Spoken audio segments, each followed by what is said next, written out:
Today we're hanging out with Orvella Small, who is the Executive Director for Foothills SNAPS, which stands for Special Needs Association for Parents and Siblings. Foothills Special Needs Association for Parents and Siblings. I know, it's the longest name, but we can also say Foothills SNAPS. Absolutely. Another one of our social profits celebrating 20 years of service in the community. And has it felt like 20 years has gone by like that, or some days does it feel like 20 years? You know, actually I would say it feels like it's gone by quickly. There's a few glitches in there, but it has gone by quickly.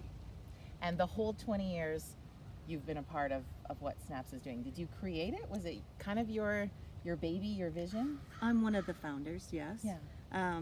Before we moved here, I lived in the north, and so I have no family. It was very important to be connected to others. And so when I moved here, I brought that with me. I wanted to be connected to others, and we had started a program up north. So it was important for me as a parent moving to someplace where I knew no one to get connected to other parents, and that's really how we got started, finding other parents. And did you think at that time, because I mean, if the goal was really just to connect, did you think it would grow into what SNAPS is doing now 20 years later? Absolutely not. When we started as a group of parents coming together, it was to give each other support. Hence our umbrella label of family support, which is what everything comes under in our agency. But no, it was just to provide support for each other, learn from each other, and carry on. And we do way more than that.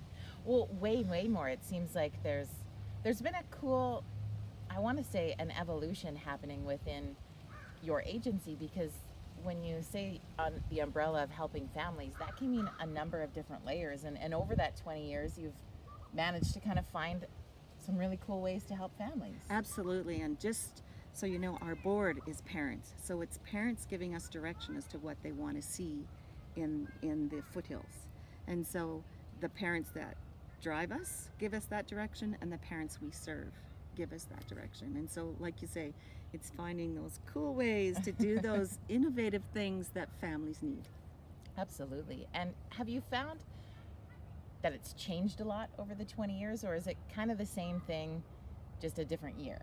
Do you know what I mean by that? Yeah. No, I would agree that it's changed, because over time you revisit your mission, you revisit your vision, you revisit our objects are always going to be there, but then we revisit all of those things because you have to change with the times. So now what we did 20 years ago is totally different than what we do now. You have to change with the parents that come into the communities. They bring new things to us too. So no, I would say, we've gone through some pretty major work with our board over the last 20 years, and it's a new board every year sometimes. So you have new people coming into the board. So no, there's change, definite change, and who would have thought this is what we'd be doing today? Now, I'm going to put you on the spot a little bit with this question, but do you know how many families or how many people you've helped over that 20 years? Like, it's kind of hard. I've made all four of you answer this question in the best way possible, of if you know kind of sort of a number. So let me tell you this.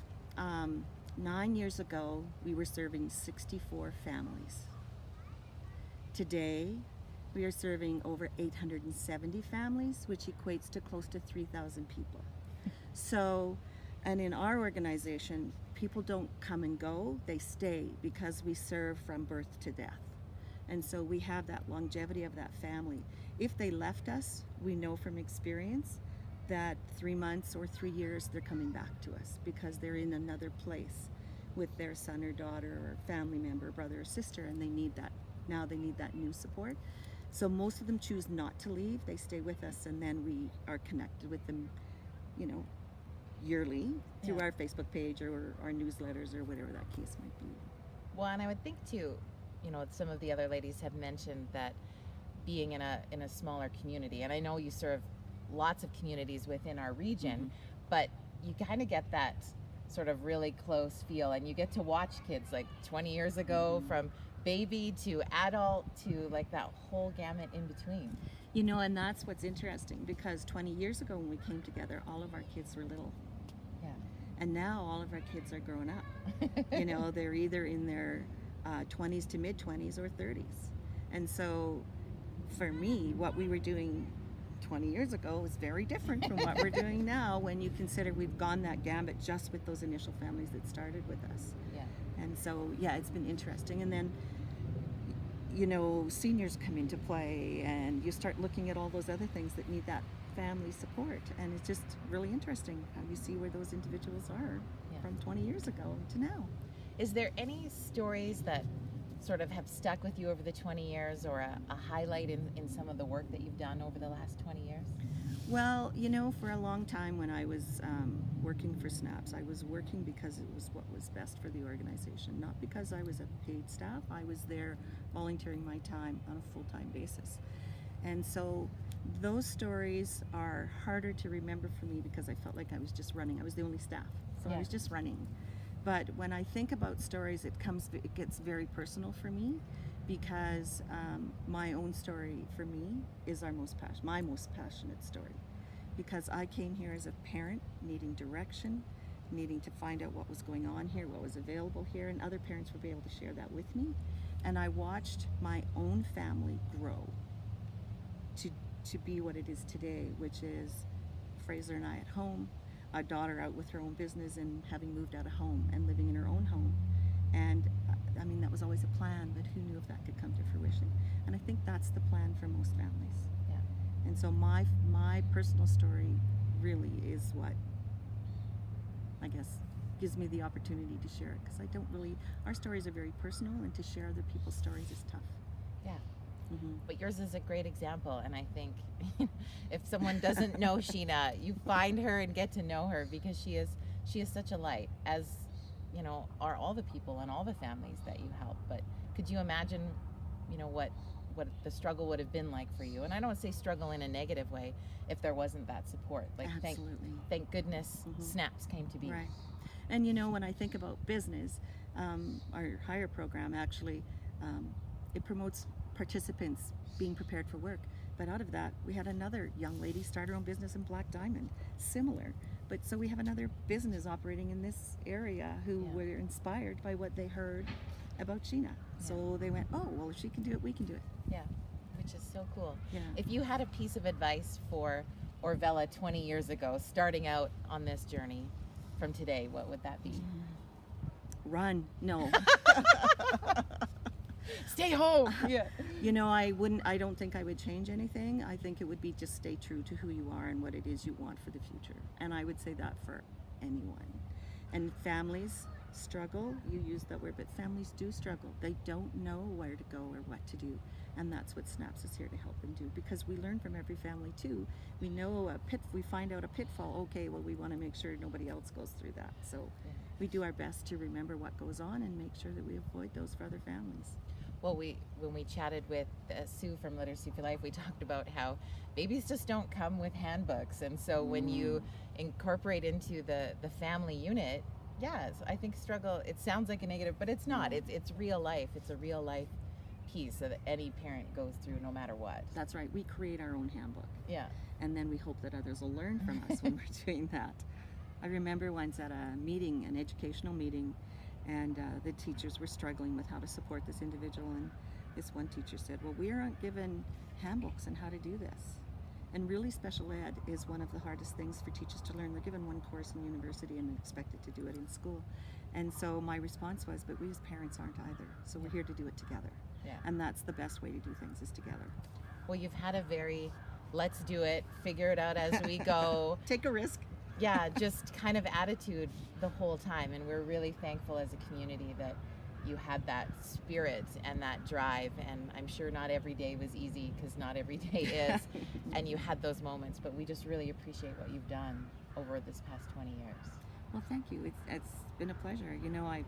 And you probably know this, Jody, but I tried to retire twice. I know. That's my next question for you. It's like, you've tried twice that we know of.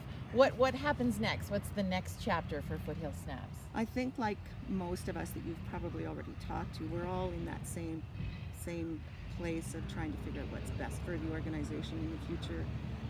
When is the right time to do it? And as you've talked to the others, we're all founders. We were all there in the beginning, and that's the hardest part, is to let what we started go. And we have a board, and we talk about it every year, and we plan for that change or transition or whatever you want to call it. For me, because I feel like we've started over since 2013, because so much had to be redone, that I feel like I'm only 5 years into it, not 20. Lots of energy to go. Yeah. I don't know about the energy piece, but I feel like we are in a new, I guess, movement forward. What are the next 5 years going to look like? And so that's that. We look at 3 because it seems too hard to look at 5. So we Break it 3. down into small chunks. Yeah. And we try to plan. And so I guess the biggest thing for us is our funding source. We're really funded locally and through grants. We don't have contracts. They're 3-year contracts for anything. So us is if we can get us somewhat stable, then it's a good time to go. Yeah. So I guess that's a to be continued for yeah, there's what more to happens the story. Yeah, there's more to Orvella's story. So we'll see how that unfolds. Yeah. But again, we just appreciate the 20 years of service that you have personally done, and along with your organization, it has been cool. And I think what's also really unique, and I don't know if it happens in other communities or if it's unique to High River and the surrounding areas, but the 4 of you, the godmothers, as I've referred to you as, have also worked so greatly together as a team. You're all competing for funding dollars. You're all serving families in different ways, but you also all get together and do it together, which I think is really cool. And that's very important, Jody, is that we don't do anything alone. So I'm sitting here talking, but I have 10 staff back at the office that are working with me to make this happen. And then as other agencies, we do coordinate and work together on things. And none of us really overlap each other, so constantly making referrals back and forth. We work together, and that's the way it should be in a community. And it's a cool community unit that's just getting stuff done. Absolutely. And it's really cool. So thank you for taking time to hang out with us today. Thanks, Jody. See everybody Saturday.